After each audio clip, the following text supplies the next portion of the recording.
Pwede ko ba makita? Hindi. Ano, pag gusto mo makita, gusto mo makita? Ora-orada? Bawal nga eh.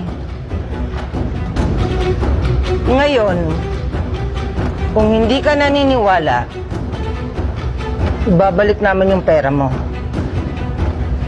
Chief,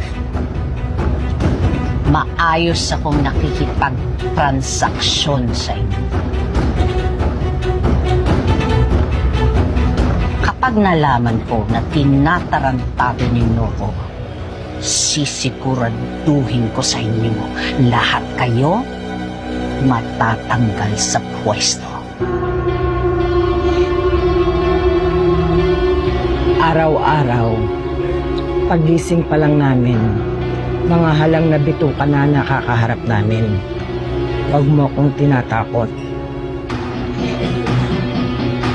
Nagkakamali ka ng babanggain mo. Hindi kita tinatakot dahil lahat ng sinasabi ko ginagawa ko.